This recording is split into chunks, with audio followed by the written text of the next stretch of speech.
Scott, I don't know where to start. Should I start perhaps in the Middle East? It looked, for a few hours at least, that Israel were going to go for it in Lebanon, and then it looked as if they'd blinked and pulled back, and then everybody started ordering their nationals to leave Lebanon. What's happening? Is the balloon about to go up there? It's very dangerously so. I'm hoping that the Israeli Defense Force, which still has military professionals in its ranks who know reality when confronted by it. I need to remind your listeners that the last 2 years, Israel has, before October 7th, Israel ran major military exercises that were designed to stress test Israel. What that means is, what happens if all of Israel's enemies attack at once? How will Israel defend itself? And what Israel realized is that they can't, that there is no defense, that Israel will lose if they do the total fight. And this is pre-Gaza, meaning that the two war games that Israel participated in, thought of, planned out, didn't take into account a Gaza in revolt. They thought that the worst they'd get out of Gaza is an intifada. Instead, they have a full-scale war that's absorbed a significant part of the Israeli military capacity, even without a war in the north against Hezbollah. Israel can't do this, and the military knows it. But this isn't, again, we have to go back to the old adage, that goes back to Sun Tzu and Clausewitz. War is an extension of politics by other means. This is about the political survival of Benjamin Netanyahu, straight up. He is a desperate man who's unwilling to have his legacy be tarnished by the reality of his defeat against Hamas. And so he is prepared to sacrifice. And when I say sacrifice, I mean it in every sense of the word. Sacrifice Israel on the altar of his ego.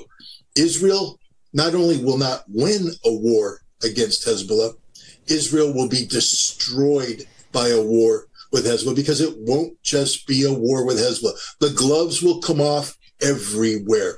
Iran has already said, if Israel engages in a large-scale conflict with Hezbollah and Lebanon, that it will enter, and it will be a war of annihilation. This is what we're talking about, the literal annihilation of the Israeli state. Egypt is massing troops at Rafah. If you think for a second, if Israel gets involved in a decisive, all-encompassing conflict with Hezbollah in the north, that Egypt will stand by idle in the south, think again. Nations that never would have thought of confronting Israel will jump on the Israeli carcass like a starving jackal, because there is a lot of animosity in the Middle East. Israel has built up a deep reservoir of hatred. And as Israel goes down, and it will go down, it is going down, Israel will not survive what it has started. But Israel has a choice now to allow for the peaceful collapse of Zionism, because Zionism's day is over. It is finished. It is done. It is disgraced as an ideology. The world will not tolerate it. We are on the path toward a Palestine. It may take some time, but that's the direction we're heading. Or Israel can accelerate not only the timing of its defeat, but the scope and scale of the violence that will be attached to this defeat. If Israel goes to war against Hezbollah, Israel will be destroyed from the top to the bottom, from the river to the sea. That is a guarantee, and the Israeli Defense Force knows it. And here's where it gets dangerous, because Israel has factored in such a scenario, and it's called the Samson option.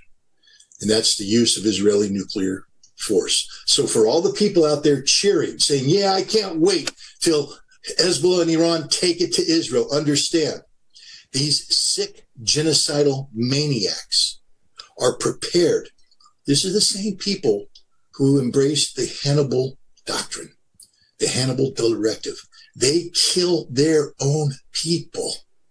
They kill their own people, and they will take everybody down with them if it gets to that. So this is a very frightening moment right now in the world history. This isn't a continuation of, low-scale warfare. I mean, because let's be honest, what happened in Lebanon in the 90s and the 80s, the 90s, that led to Israel's withdrawal was low-scale warfare. Even August of 2006, low-scale warfare. What we're talking right now is nation termination. The scope and scale of the violence will be unimaginable on both sides. Lebanon will be devastated by this conflict, absolutely destroyed, because Israel will go down kicking and screaming. And at the last moment, when it becomes clear that the Zionist enterprise is about to collapse beneath the weight of the military might arrayed against it, they will lash out using their nuclear weapons. And then we have no idea where that takes us. As you describe that apocalypse, Scott, a number of questions come into my mind. Number one, why would the Israeli military allow such a low-rent individual as Netanyahu to bring about the country's destruction on the altar of his ego? Why would they not mount some kind of military coup? Why would they not at least engineer some kind of changing of the guard at the top of Israeli politics? Number two, why would the United States allow Israel to embark upon such an apocalyptic course? And why would Israel's other allies do so? And thirdly, on the Samson option, although you partly answered it yourself, they are ready to kill their own people. They killed a large number of their own people on October the 7th, pursuant to the Hannibal Directive. You and I at least both know that firing nuclear weapons at Lebanon is a suicide mission because, of course, the wind is no respecter of national boundaries. And the radiation, the nuclear winter would afflict the state of Israel-Palestine just as completely as it afflicted the state of Lebanon, Syria. So have a go at answering those 3 points, if you will. Absolutely. On the first one, understand that the prime minister is not a dictator. And in Israel, even though they lack a constitution, they have basic laws and they have precedents. At a time of war, decisions are made by a war cabinet. And Israel had a war cabinet that had incorporated you and I know that Benny Gantz is not a moderate, but compared to Benjamin Netanyahu, he could be painted as a moderate. In many ways, his ideas were equally as radical regarding Hamas and Hezbollah. But Benny Gantz was supposed to be the control rod to this nuclear reactor that is Benjamin Netanyahu. He has resigned, as have others. What Netanyahu now has done is created a new war cabinet that are of the most sick, mentally ill, mass murders, genocide embracing Zionists imaginable. These are people who, we know who we're talking about. These are people who go on social media and say things that are straight out of Adolf Hitler's playbook when it comes to the Palestinians.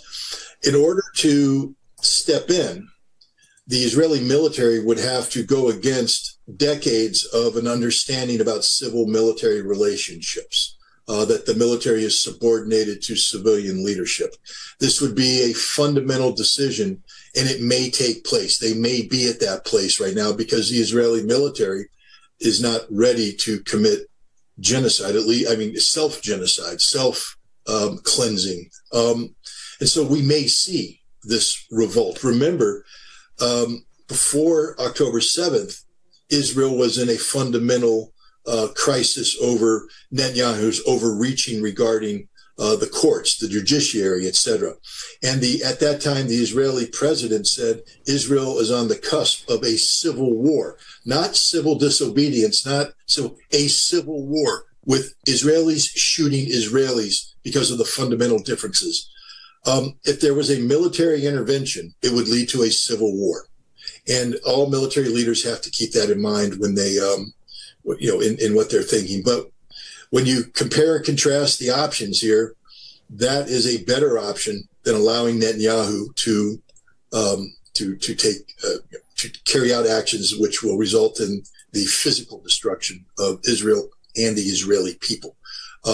So we'll see where the military, it's a big ask of the Israeli military right now to step in, because it goes against precedent and it will trigger a civil war. There's no doubt about that. There will be a civil war in Israel. And many Israeli officers understand that if there's a civil war, Israel's enemies could take advantage of that conflict, and it doesn't solve any problems. That maybe your best option is to go in strong against Hezbollah and hope for the best, as opposed to intervening and engendering the destruction of your own society. No general wants that on his shoulders. As for the United States, George, we're in the middle of the stupidest presidential silly season in American history, where nobody has the courage to stand up against Zionism, against Israel, against the Israeli lobby. The Israeli lobby is openly bragging about stealing Congress for Israel. They are bragging about it, how much money they put in. There was a race in New York where Israel put in $24 million, and they are bragging about how they bought a member of Congress. That's where we're at, George. You think any politician right now in this upcoming election will have the courage to stand up and say no to Israel? Joe Biden can't.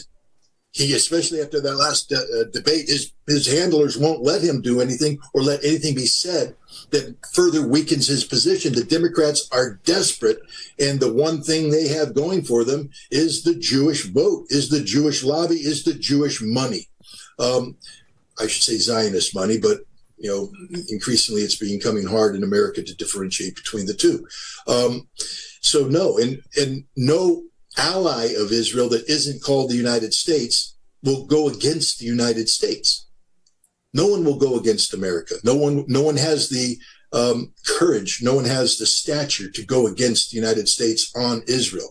And so no one's going to step in and do the right thing. Normally we talk about, and I've spoken this in the past, friends don't let friends drive drunk. I've actually used that when I talk about America's relationship with Israel. I used that back, in the old days, back when I was standing with Israel, hoping Israel could be turned into a nation capable of peaceful coexistence with the Palestinians. Clearly today it can't. But we don't do that anymore. Which tells you that Israel is not the friend of America. We need to understand that, because friends don't let friends drive drunk. Israel is a tool that's used for America for its purposes. And right now, the Arab-Israeli conflict, the Palestinian conflict in Israel, is being used by American politicians to position themselves for victory in November, even though the cost of that victory could be Israel, could be the Middle East, could be the world. And then, lastly, about the nuclear weapons. Unfortunately, Israel, like the United States, has stopped talking about nuclear weapons as a force of deterrence, meaning I have nuclear weapons. We will only use them when an existential threat is brought up. And then the result would be so horrific that nobody will dare come at us. Israel today speaks of using weapons in Lebanon that have never been used before and have unprecedented levels of destruction. I believe Israel has developed a low-yield neutron bomb, the kind of bomb that the United States developed for use in Europe to appease the Germans, meaning that when the Soviets came across in the old Cold War, that we would use neutron bombs, highly intense radiation, minimal destruction, very low long-term contamination. The radiation in the blast kills people, and then a week later, you can come back in and live. The Israelis have developed these neutron bombs, and these are the weapons that Israel will start out with against Lebanon. They will be dropping these neutron bombs designed to take out Hezbollah, designed to collapse structures, etc., in the belief that there is such a thing as a limited nuclear war. What Israel doesn't understand, and I wish nations like Pakistan would make it more clear, that if Israel uses nuclear weapons, the prohibition against using nuclear weapons against Israel is lifted, and that inevitably Israel will be struck by a nuclear weapon that says made in Pakistan. Whether the delivery system is Pakistani or Iranian, we have yet to see, but Israel will not get away with using nuclear weapons, even if they are low yield, even if they are neutron bombs. Apocalypse Now. My last question that I have time for, though I could speak to you all night, Scott. When you saw the commander-in-chief literally melt in front of an international television audience in Atlanta on Thursday, did you not think, this is similar to the question I asked about the Israeli power, will they really allow a two-bit politician like Netanyahu to destroy their entire state and people? For how long can the United States tolerate the fiction, but still pregnant with real possible disaster, of having a man with the nuclear codes, his finger on the nuclear trigger, who cannot bite his own nails, who you wouldn't send out to buy a loaf of bread, but has the ability to bring about the end of the world? I mean, explain that. George, I can't explain American politics today, because in order to explain that, I'd have to explain while the other half of America would allow a man named Donald Trump with all of his fundamental faults to also be the representative. Yes, Donald Trump's brain works. That was clearly on stage. He's a man who is in complete control of his mental faculties, but he's a fundamentally flawed character. I just want to remind Americans that he withdrew us from the Intermediate Nuclear Forces Treaty, the treaty that I participated in to get rid of nuclear weapons. And because of America's actions, Russia today has made a decision to rearm itself with the weapons we once destroyed. This is a man who allowed John Bolton and Mike Pompeo to sabotage his North Korea denuclearization efforts. And as a result, today, North Korea is fully armed with nuclear weapons and is now in an alliance with Russia against the United States. This is a man who withdrew from the Iranian nuclear deal and now has created an extraordinarily destabilizing situation where Iran is pivoted away from the West to the East, forever lost to us. And so, we tolerate that. On Joe Biden, we stopped being a nation where we, the people, matter. I mean, as soon as we allowed corporate money to run rampant with Citizens United, the Supreme Court decision, the American people took themselves out of the equation. We are a nation that's literally run by anonymous, moneyed political and economic elites. There's a name for it. We can call it, I had one senior Biden administration official articulate it as the interagency, meaning this nebulous group of unelected professional, civil servants and military officers who are the power behind the president. We were told that Biden couldn't implement what he wanted to do in terms of nuclear posture because the interagency wasn't ready for it.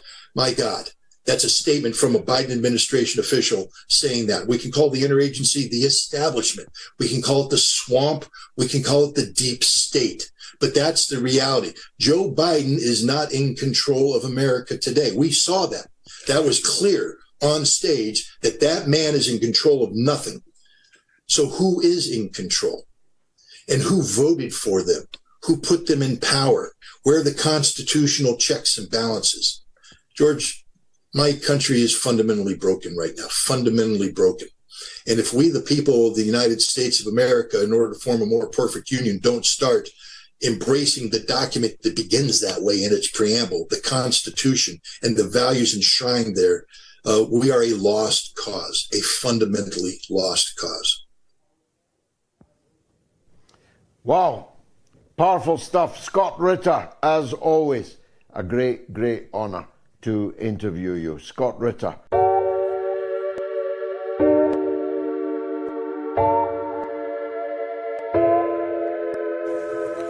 Grim break.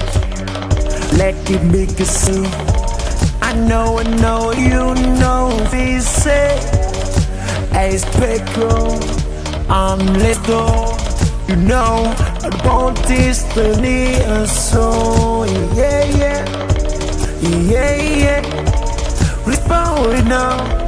Respond now, yeah. We serve this stuff, it's always that, it's big and real. Breakdown, BC, the sea, I do know. Also, we say I need. Oh, 40, need I tonight.